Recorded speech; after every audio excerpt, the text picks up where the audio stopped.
Hi everyone and welcome back to Geordie Pride, Voices from the Northeast.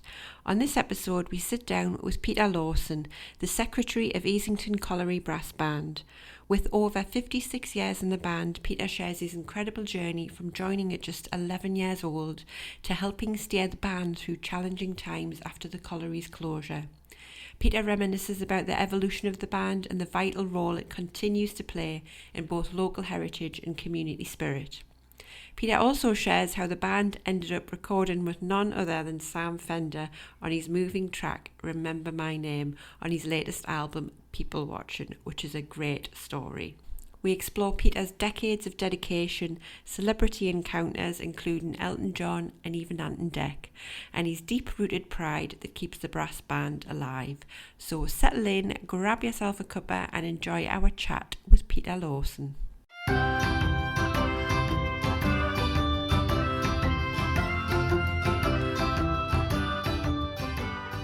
You're listening to Geordie Pride, Voices from the Northeast. I'm Hayley and alongside my cousin Angela, we're thrilled to bring you the stories that share the heart and soul of the northeast of England. Each episode we'll dive into the lives of extraordinary Geordies and those who call the northeast home, exploring their journeys and celebrating their achievements. From the time to the teas, from the arts to the sports fields, we're here to share the tales of passion, resilience and of course, Geordie Pride. So whether you're from Whitley Bay or Washington, Gateshead or Gisborough, or you're just fascinated by the spirit of the Northeast, join us as we natter with the best the Northeast has to offer.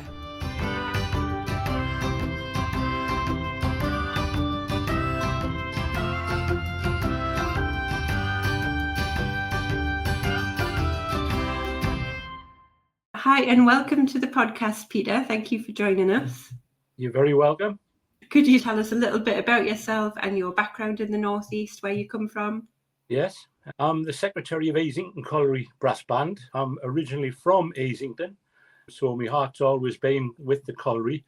I joined the band when I was 11-year-old. I'm now 67, so I've been in for 56 plus years. And out of that, I've been the secretary of the band for 35 of those years. I'm the longest serving secretary. I'm one of the longest serving band members ever. And when I was 11-year-old, I didn't even know there was a brass band.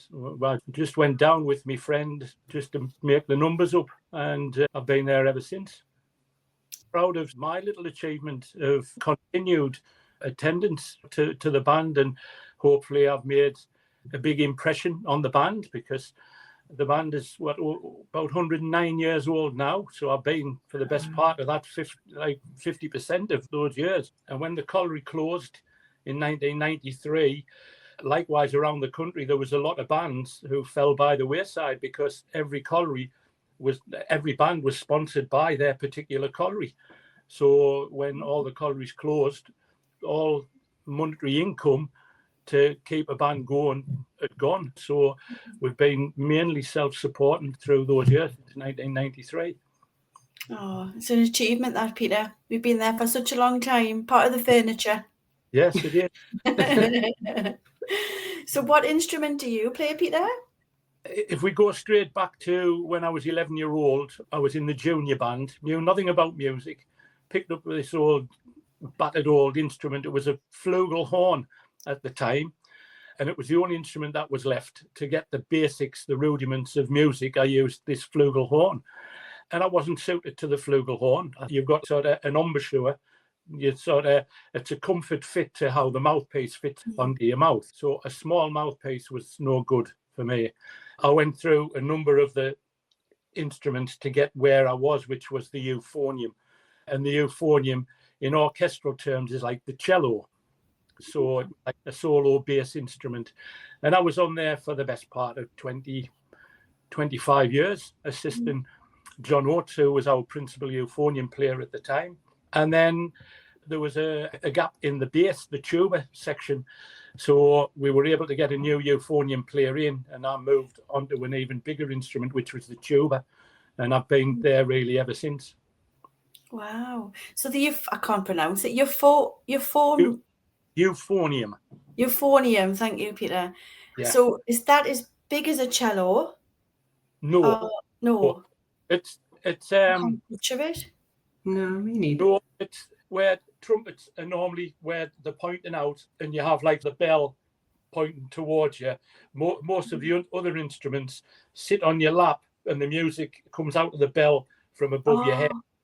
So with the tuba, they normally come way above your head, but the euphonium, it stops just at your eye level. So it's really a small tuba. Get you. Yeah, I can picture. Yeah. What an achievement. I would love to be able to play an instrument. Haven't got a clue.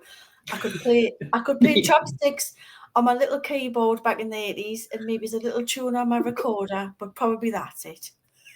Well, yeah, I mean, we had a close relationship, myself and my 3 or 4 friends who all attended that particular first night. And we ended up being pretty good for our age. And, we were sought after like with other bands, and we were right in our elements. We just loved being out playing sort of every night. If there was a band playing on a Monday, oh yeah, we'll go there. And if there's a band playing on the Tuesday, we'll go there. We'll do our own band practice at Easington on a Thursday, because it was a Thursday and a Sunday at Easington. And then even on the nights when we weren't helping bands out, we still went to the band room and just playing through music. It's all we wanted to do, is just play music all the time. And it made us get to know the music. It made us all get to know each other, so that we all played as a unit. But it just made us better players in a short space of time. It was full on 100% just brass bands. We even took them to school. There was no lessons of brass bands, but it was during the breaks. We would meet up and play. And one of our teachers, Mr. Holden, Barry Holden, he was the biology teacher. We later found out that he conducted Langley Park Colliery Band, and he ended up taking us for like during the breaks for lessons. So it's been a fantastic experience. And even now, I keep pinching myself that some of the things that I've been involved with and seen and gone. We've toured all parts of Europe. We done brassed off like on the theatre. We done the last performance of Billy Elliot on the West End stage. Saying like Sir Elton John and like all the past actors and actresses of Billy Elliot who turned up on that particular evening. All top actors and actresses that played on stage. That's amazing. It is. Without banding, I would never have done what I've done. Yeah. So the brass band that you've got now, Peter, what other instruments is within that brass band? Because I'm totally, I wouldn't have a clue. Well, you know how like an orchestra is set up. You've got the violins, which are like the cornets in a brass band. Yeah. And then you've got the violas, which are slightly bigger violins, which would be our middle section of the band, the tenor horns and baritones. Then you've got the cellos, which is like the euphoniums. You've got the trombones, where all orchestras have trombones. Yeah. And then you've got the basses, which are more like the double basses. So we have 25 brass players, which makes up a brass band. So you have 10 cornet players. They're not trumpets, they're cornets. They're slightly different to a trumpet. They give a more mellow sound. And then you have 1 flugelhorn player and 3 tenor horn players. Now the tenor horns, like in orchestras, the French horns, where they like turn and then sort of bells are like under their arm. That's what they're meant to be in an orchestra as well. But the tenor horns all the same. The bells point up overs in brass bands. And then you have baritones, which are slightly bigger than the tenor horn, and they're part of the middle section of the band. But the baritones, they're not in an orchestra. They're not like a French horn or anything. They're their own particular instrument. Then the euphoniums. And then you've got E-flat tubas and B-flat tubas. The B-flats are monstrous things. They're just massive, like they're the height of me. They're the massive things. And they're about £12,000 each if you want to buy one. Oh, wow. I need to start saving. Very sure. So, like I say, you need with them, you need 2 E-flat basses that are about £10,000 each, and it's quite expensive to keep a brass band running. So, in terms of where you started, Peter, to where you are now, Yeah. what's the differences been? So like, I know that the collieries funded that, and obviously with the mines have all closed and things. So how do you become more sort of self-sufficient now? How do you keep up the funds basically? We were really struggling. We were down to next to nothing, and it was pretty despair to put letters out to try and get someone to help sponsor the band, just as a like to make do until we get back on our feet. And we managed to get a sponsor from Michael Watt, who co-owns the Ronnie Scott's Jazz Club in London, and he's a multi-millionaire from New Zealand, but he's also a big advocate of the Durham Miners Gala. He sponsored that event for years and years when the Miners Gala was really on its last legs. So Michael kept it going. So Michael was happy to get involved. I'm in contact with him regular to tell him how the band's doing, and he still helps the band in any way he can. So we're thrilled a bit to still have Michael Watt involved and on board. We also own our own band room, which was the old pay office when the colliery was going. And part of the building, it's just like a bungalow, really, just a one level building. And it's been a building over the many years that's changed its identity. When the pit shafts were first being dug around 1890, 1899, something like that, this part of this building was built, and it was for the engineers to have a building that was set up for any of the larger work that was getting done. And then so part of the band room is around 1890, somewhere around there. And then they added on around the 1930s, where the backyard was, that they extended it. So this is the last building really on the Durham coalfield that is still being used. And when we took it over, we got it as a grant. I managed to get a grant from the Sport and Arts Foundation, which was part of Littlewood's pools, at the time. And it was in wreck and ruin. It had dry rot. Some of the floorboards were smashed in. It wasn't a very healthy place because some of the spores on the dry rot, you can get chest infections. And so we managed to get European funding as a grant. Again, I was part of that for around 130,000. And we got the whole of the band room totally refurbished, top to bottom. But part of it I wanted as a little community space. So we've got a cafe running, and I run the cafe, and it's open Monday, Tuesday, Thursday, and Friday, and it's run by volunteers. Myself, I'm a volunteer, and any proceeds goes to the band. And it's been very popular, and it still is. It opened, we got the work done during the lockdown, and in 2022 we officially opened as a cafe. It's called the Peer Note Cafe, and using the note as in brass band note. It was the P office or the Peer Note, so it's a bit of a play on words. We do that for 4 days a week. It's open from about 9 o'clock till 2 p.m.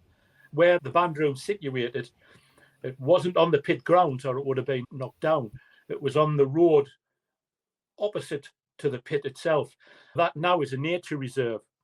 That has been totally transformed, and there's thousands of people go on that walk.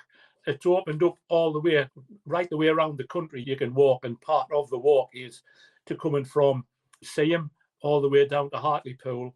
You can camp. It's rough and rugged. There's nothing there. And people who maybe come up from London that visit Durham, stop at Durham, quite a few people do come to the cafe during the summer because they just enjoy the walks. As I say, it's just unspoiled. There's nothing there you can purchase or anything, just for long walks. So we get that, but we get our regular clientele that come in most days. We keep the prices down to a minimum because Easington is quite sort of impoverished, really. So at least there's a warm space. If there's any bad weather or if people's cold, then they can come in, they can have a sit, they can have a cuppa. We don't mind. You haven't got to purchase anything if need be. I've got 4 girls who work at the cafe as well. Carol, who's the main lady, even though it's down as me as the boss, I would never class myself as a boss. Carol runs the whole shebang, really. She makes everything on site. the pies, scones, mince and dumplings, whatever you want, she makes. It's all homegrown, local produce, local foods, and it's well received. So that was one way of financing the band, and that's continuing. So the band, I have to say, is in quite a healthy place, and it's probably the best the band has ever been in its 100+ years. Wow, it sounds amazing, Peter. I mean, you should be so proud of everything you've managed to do with it. It just sounds, yeah, you're really thriving with it. And that definitely sounds like my kind of food. It is, yeah, and I am proud, because it was strange. Again, another story when the band struggled just in the late 80s. We lost a lot of players. We were going through a really bad time. We were down to about 11 or so players. And the secretary at the time was one of those players who just walked out on the band. And I didn't really want to be the secretary, because I had no know-how whatsoever of how to run a band. It was pretty daunting to me. The chairman, Keith Watson, was a little bit worried, and I went down to his house on this particular evening, and I said, look, I'll take the secretary's job on. I'll do as much as I can. I'll need a bit of guidance, but I'll make sure that I'll work 24/7 to keep this band going, because I don't want to be now the secretary that puts the final nail in the coffin of Easington Colliery Band. And that's really how I got the secretary's job. And that was in the late 80s. And at the time, my first few jobs, again, was daunting, because there was a concept going on, which was Gateshead Garden Festival. I don't know if you'd ever heard of that before, but it was something that came out. I think it was every 4 years that chose a particular place, and it was a place of totally run down. It was just an absolute swamp area, and they would then spend millions and millions of pounds to get it all done up, and you've got people coming from all over to visit it. And then it was open for, I don't know, a month, 6 weeks, something like that. And then it was all taken away, but that land was then was bought, and houses were then built on it. So it was a fantastic concept, and I don't know if it went on very much past the Gateshead Garden Festival, but it was massive. The band, before I took the secretary's job on, had 3 concerts at Gateshead Garden Festival, and we had no band. So I had to go out to try and find a band that helped us out. And from there, I tried to get players who weren't associated with bands that would then come and join Easington Band. So little by little, 1 or 2 were coming in. We were getting a name again for ourselves. So 1 or 2 more came in. And we ended up with a decent band that kept going.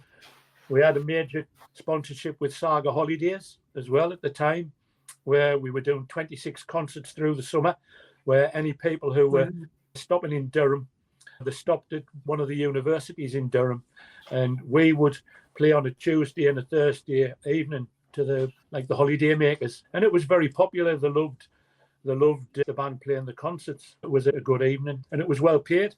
We were guaranteed 26 concerts paid at whatever it was at that time, and it saw the band through. And again, I brought players in who I thought might be interested in joining the band when we were doing the Saga concert. So it was like twofold, getting out there doing concerts, but also looking for new players to come in as well.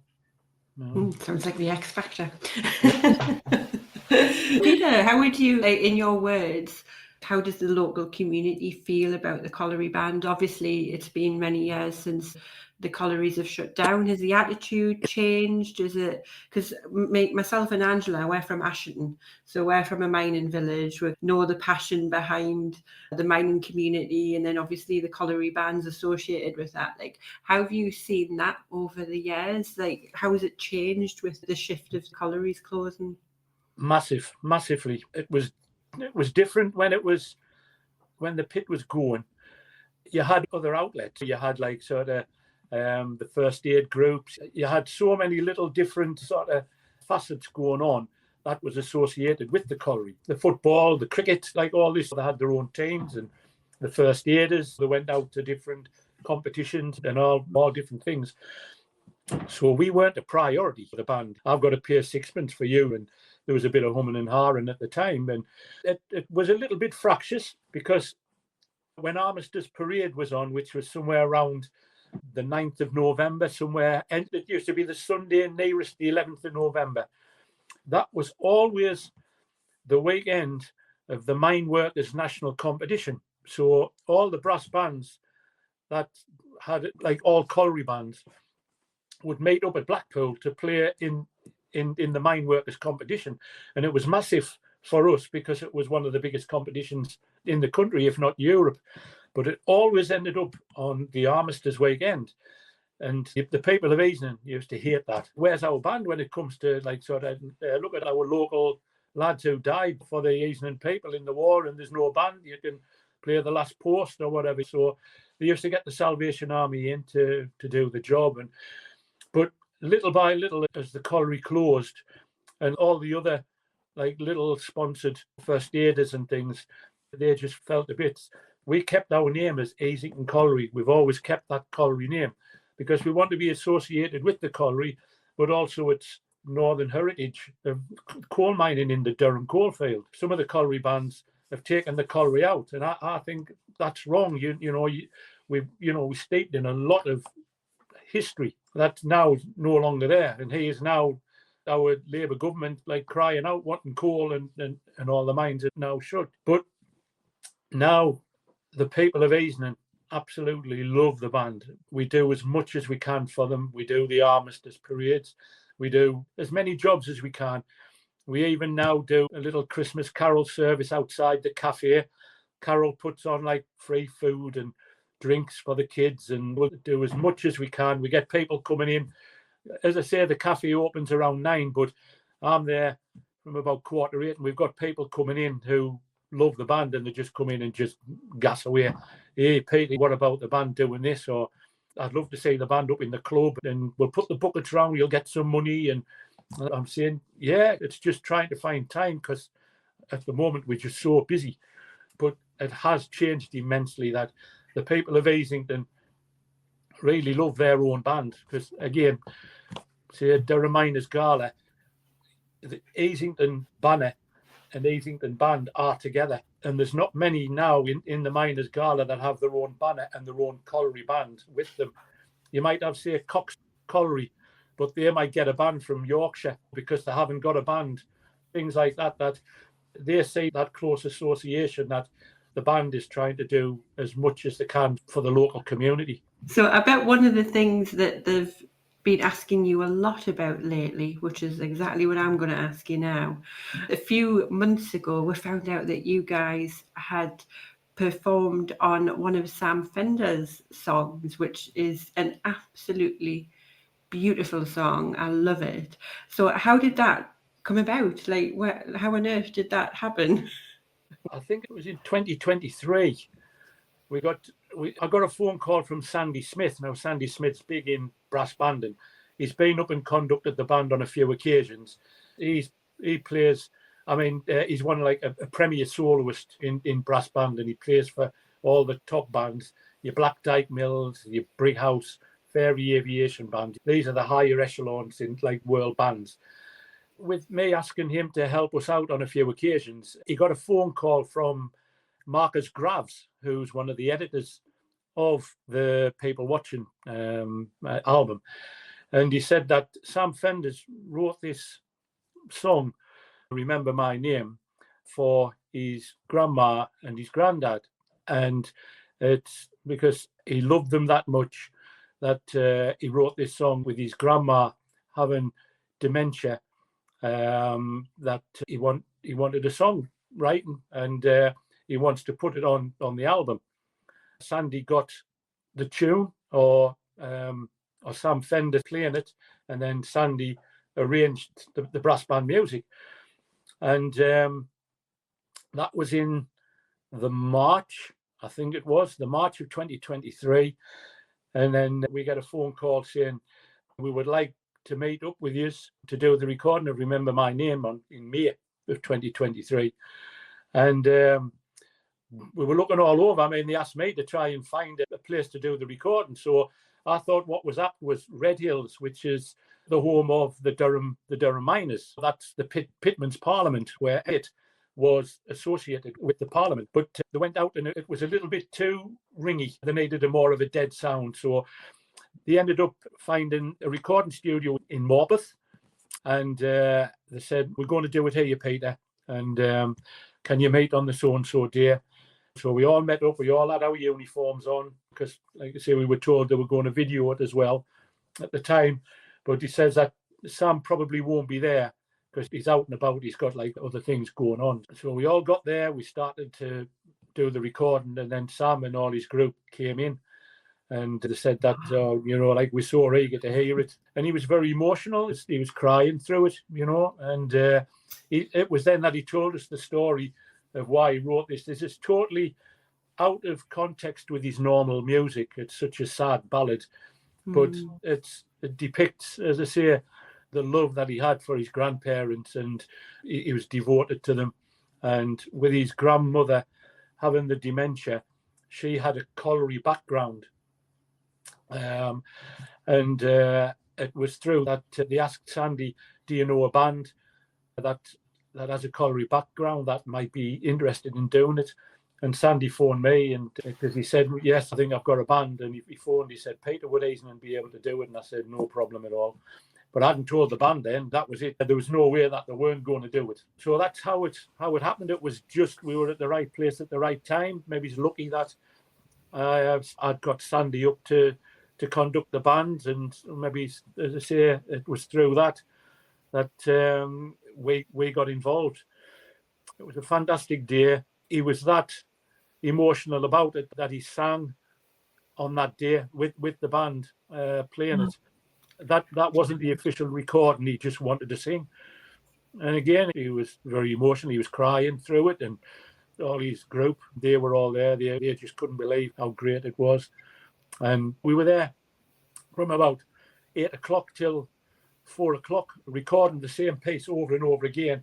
He wanted it done slightly different, louder in these parts, quieter in other parts, so that they had all different ways of it being recorded, so that he could choose which one that he felt would be suitable for him to sing with. And then after that, there was a pub next door, and he invited us there, and we were there for, 2 or 3 hours, and he was just one of the lads. You're partying with Sam Fender. Yeah.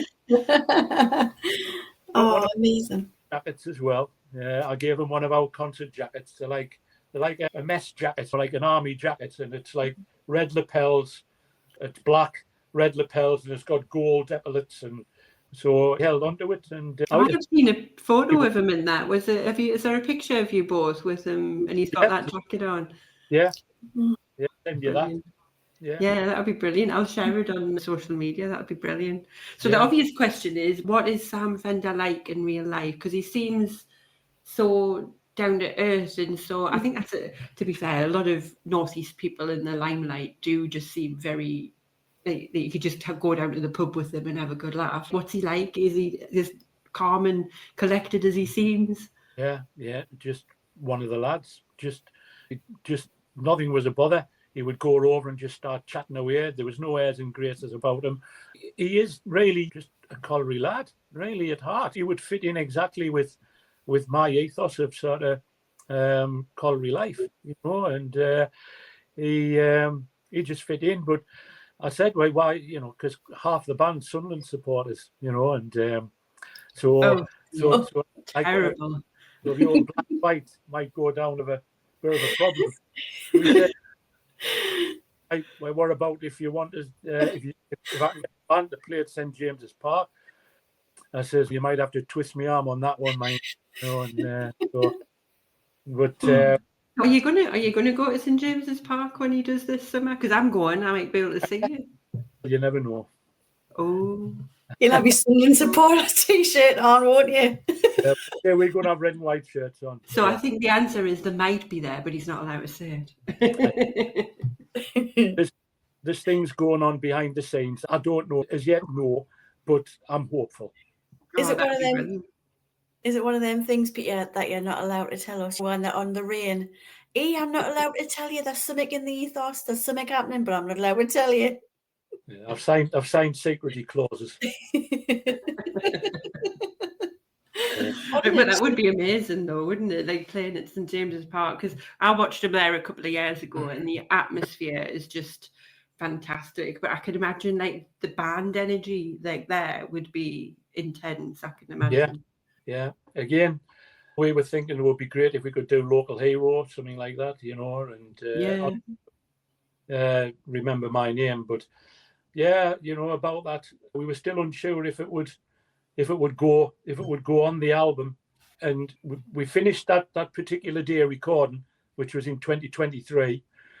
Heard nothing more about Sam Fender. We just got on. But I told everyone, you can't say anything at all. Nothing to no one, And in fairness, the band, every single one of the band, never said a single word. And then as the year or 2 years go by, we don't think anything of it until one or two say, he's got dates now for St James's Park. What are we doing here? Are you in contact with them, Peter? I said, I've heard nothing whatsoever.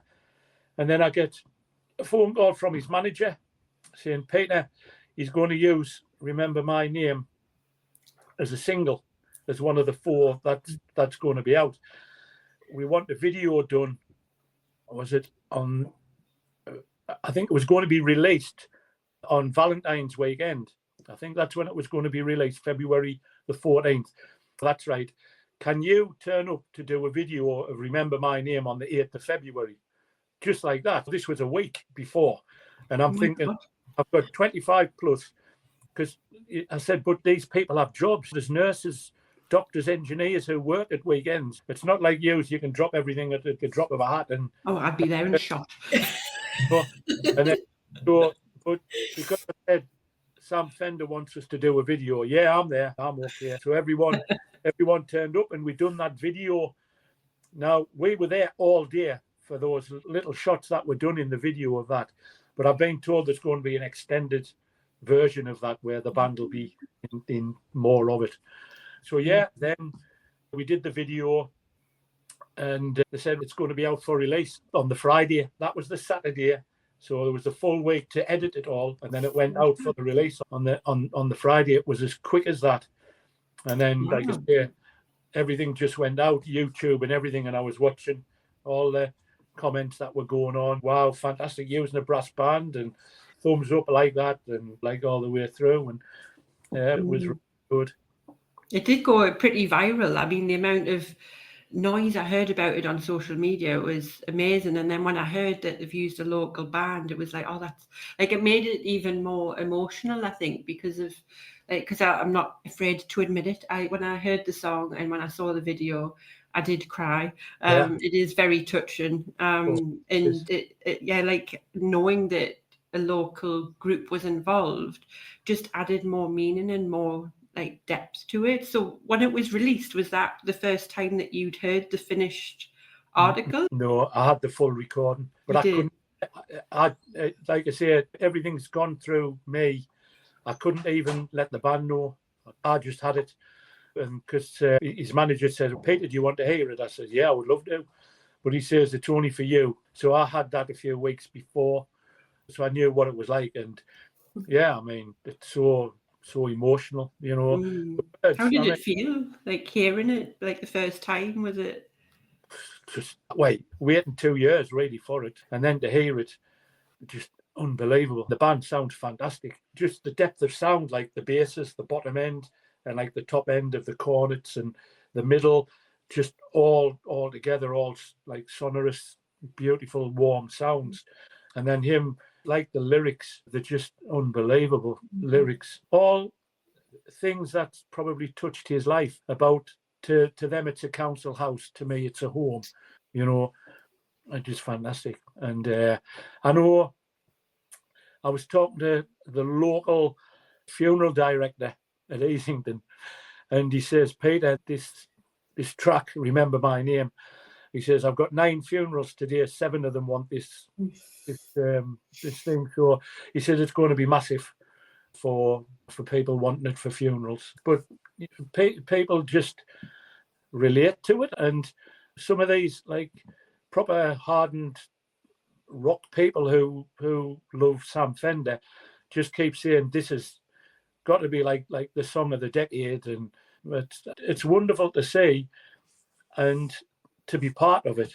And also what I'm hoping is that it's a little niche for possibly other bands to get in. Brass bands don't need to be just traditionalists of we'll have a half-hour concert in the park or a club job or things. The bands are adaptable. They are now. They weren't in when I first started, but they're so adaptable to play all these sort of heavy rock rhythms, nice melodic, warm sounds if need be, if there's a ballad. But again, for us to be associated with Sam Fender, I'm hoping through like the banding fraternity or the banding movement, we've had so many positive messages back saying this is fantastic for the brass band movement. May it continue, and I hope it does, and I hope it helps other bands as well. Oh, it's amazing for you to just sit and talk about this. I'm fascinated because I love Sam Fender. I'm very jealous. I'll get his autograph for you. So. Oh, I'd love that. So, Peter, all the things that you have done, I think I know the answer to this one. All the other things that you have done, like all the other shows and things like that, I bet nothing kind of touches the sort of the hairs in the back of your neck feeling and just the awe of like just being with, like doing something like that. Is there something else that apart from Sam Fender that you've loved to do, or something that you haven't done already and that you'd like to do anyway? No, I've done it all. I'm happy with what I've done. Sam Fender will go down as probably the biggest thing because of who he is. He's mega. He's traveling all over the world at these arenas. But the Billy Elliot thing was unbelievable. That was like the West End. And even now we talk about that. We were marching onto the stage of a West End show with Elton John coming up and saying, God, I love that. And, he gave all a cuddle, and like we'd done the final bows at the end, and that went until 1 o'clock in the morning. That was just a fantastic show, and something again that as a band we would never have been able to do in our normal lives. I played for Dave Stewart of the Eurythmics at Sunderland Empire. That was his 65th birthday, and he wanted a brass band. And I love Eurythmics. Love it. He was fantastic. He's a Sunderland lad, and that was unbelievable. Again, I've travelled to Germany, Austria, all over, just, but because of, I suppose it's the latest one, that Sam Fender and who he is and like the bloke he is, and the faces of the band are just in bewilderment that we're on the same stage as Sam Fender, and no one can take away when anyone gets that album, whether it's a record or a CD, and they look down and they'll see Easington Colliery Band, and that'll never go. You might be able to pick these LPs up 30, 40 years' time in a jumble sale or whatever, and that Easington Colliery Band will still be there, whether the band's there or not. That will always be there, and they'll never take that away from the band. Yeah, and I imagine it'll be with you all for, like you say, for the rest of your life. It's like a momentous occasion for you all to remember and pass on to be able to say, hey, my granddad was on that track. It'll be one of those lovely moments. So do you think there'll be any exciting plans or anything moving forward off the back of this? Have you had anyone else been in touch with you? No. Well, we're really busy through July. I don't think we have many days off. We're absolutely busy. You have the Durham Brass Festival, which is like 2 weeks, where the Durham Council have gigs on all the way through, and they also set the benchmark because we're doing a joint concert with a group called LYR. The lead singer, as you would call him, is Poet Laureate Simon Armitage, and he writes all his poems. So he is the front man, but he doesn't sing. He narrates his poems while he's got the guitar and the organ and the drums going away. But he has us as a band that backs him. So it's about category D minds, And we'd already done this concert before in 2022. And we got an award, a Heritage Achievement Award for that. And it was voted on by the local people, where ourselves and LYR. And it's on the 18th of July at Red Hills, as I say, the Pitman's Parliament. And it's going to be live on Radio 4 for that. So we have that. We have another concert on the following day up at Annick Playhouse, where we're doing a concert. And the Durham Miners Gala, we're doing a competition in July. We have so much on, and we look forward to every single job we have. But our diary's open in case Sam Fender contacts us to say, yes, we're free. Yeah, of course. I'll be like, I'll be right there, Sam. Don't you worry. Yeah. So if you could give anyone that was young and wanted to join a brass band like you did when you were 11, like what advice would you give to them for just getting involved in community music or bands? Go for it. Music, it doesn't matter what type of music. If you join a brass band, you can get the life that I've had in banding, and I've enjoyed every single minute of it. Through banding, I met my wife. I've been married 43 years, 44 years. I worked at the pit 20 years down the pit at Easington as well. I've been colliery through and through, but just going back, just get there, just enjoy your time, enjoy making music. You don't have to stay in banding, because music with a brass band, the same notes occur if you're playing in a drums or if you're playing a guitar or a violin. If you've got the rudiments of music, you can put your hand to anything. And the discipline that comes with it, it's amazing sort of what music can do for people. And any type of music. And I would say anyone who's interested, get to your local bands. There's lots. Ashington, I know a lot of the lads from Ashington, great bunch of people. They've got a great setup there. I don't know if they've got a youth band. It's difficult because there's no schools now really teach brass. I think there's one or two in Northumberland, because I've helped one or two out when they've been at like the mining museum, you know. And just get involved. Just find out where your local band is, and just get along. They'll love you to come along, and they'll love you. You know, I mean, you know, to help out and to get you on that first rung of the ladder of how to learn music and play brass instruments and have a great life. That's great advice. Thank you, Peter. Amazing. You've done so much, Peter. I'm in total awe of you, not just because you've been with Sam Fender. I think it's... I'm just a colliery lad at heart. Never thought anything like this would ever happen. I joined a band at 11-year-old thinking, because I was a bit of a tinker sometimes in the band, but then when you become a little bit older, a little bit wiser, get the secretary's job on, you can see that you've got to have 50 heads on to try and get everyone. But I didn't think I would have this lifestyle. I think it's changed my way of thinking. It's changed my way of how I approach people, because I've got to ask people to come and join. You've got to have that like diplomatic head on as well. But it's a great life, I have to say. Oh, it sounds to us like you've had a fab life so far. May you continue as well, Peter. Yes, yeah, I hope so. So in terms of the Northeast, we're always asked this question. When you're not in the band and you've got time, when you're not like doing all these lovely things with Sam Fender and out and about doing all these concerts and things, is there a space or a place or anything that you associate with the Northeast that you love to go? It could be anywhere where you chill out or you love going to, anything like that. Anywhere that you would say that people from elsewhere is going to come and visit? Because this is all full on. We look after our granddaughter every day, so we're limited for where we go. But whenever we can, I think we do a walk along Roker, along Seaburn, along Whitburn, right the way along 6-7 mile. It doesn't matter what type of weather. We do love a walk along there. We don't travel very far. We don't say, oh, wait, let's get in the car and go here, there, everywhere, you know. We do like New Biggin. One of our players, Dennis Todd, he's no longer with us. He was my best mate when he was in Easington. Loved him to death.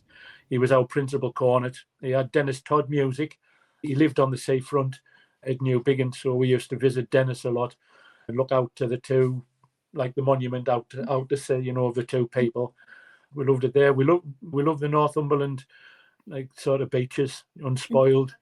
It's amazing, miles and miles of beach, and there's no one there. I think all you Northumberland lot end up coming down. And like there you've got all that lovely beach that there's no one goes to. Oh, well, lucky, aren't we?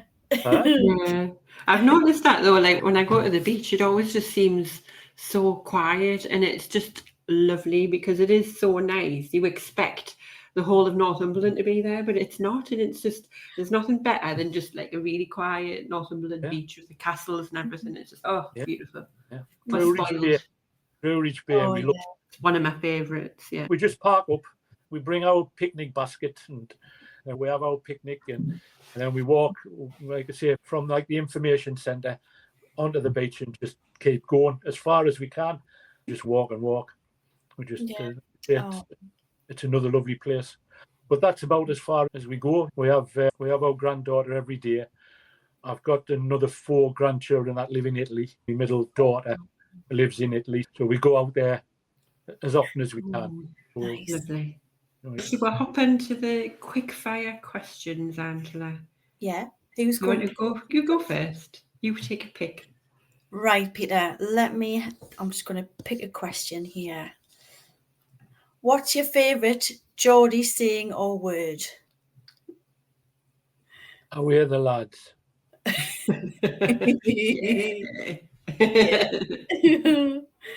a good one. If you could collaborate with any other Northeast artist or group, who would be the top of your list? I don't know many, to be honest. I think it would have to be either Sam or the Eurythmics, Dave Stewart. Yeah, that would be good. Yeah. Oh, it's just a shame Ant and Dec aren't doing music still. Let's get ready to rumble. I'm saying that I have met them. There's another one. We were on Britain's Got Talent, and that was years and years ago, and we got through to the television stages. There was another couple of bands as well that had also been interviewed. Even though we got through, they said that they didn't want any brass bands to be on the live shows. Oh, no. I remember seeing you on there, with a band. Yeah. Amazing. Yeah, it was good. And Ant and Dec and Amanda Holden, she, like I say, we had a chat with her and Simon Cowell. Yeah. And it was. You're just mixing with all the celebrities, Peter. Isn't he? Yeah, I forgot about those. I'm going to take up too many. Yeah. Next one. Let me have a little look. Ooh, what's your go-to order at Greg's? At Greg's, it's normally a sandwich. Oh no, saying that, we like our steak bakes. Do you know this for season 2 of Geordie Pride? Steak bake has been very popular. Is that right? It was sausage rolls. Steak bakes are coming into their own. Yeah, I think it's the way that they cook. I think the pastry's nice and brown and crispy, and sometimes if they're soggy, we don't like them. But Greg's do good steak bake. Yeah, they've got good pastry. Greg's do. Yeah, I'm slavering. Before we say goodbye, is there anything that you'd like to share? Any upcoming events that you'd like to tell people to come along and visit you at? Again, that would be nice at Alnwick on the 19th of July. I think it's already being advertised at Alnwick and on the Alnwick Playhouse website. We're in the throes of setting up a theme for whatever concert program we're going to do. There could be something called like Brass Extravaganza or like sort of something like that we're looking at, and we'll have like guest soloists to play. But we were there last year and it was full. It was a full house and we loved it. That's why we've asked to come back. Brilliant. I can put a link to the Alnwick event in the show notes as well, so people can check that out and see if there's any tickets available as well. Where can people find out about Easington Colliery Band? Have you got social media? Is there a website that we can look at in case we've got any budding artists out there? We've got our Facebook site. We've got our website. We're on Instagram. We're on them all, and they're all come under Easington Colliery Band. Fabulous. And we'll pop those in the show notes as well, so people can come and follow you all and find out what you're up to. Lovely. So that's great. Thank you so much, Peter, for you. spending time with me and Angela this evening. We've loved hearing about your journey and all of the exciting things that you've got up to, and we're very jealous of your celebrity connections. Very well. But thank you so much. You're very well. Thank you.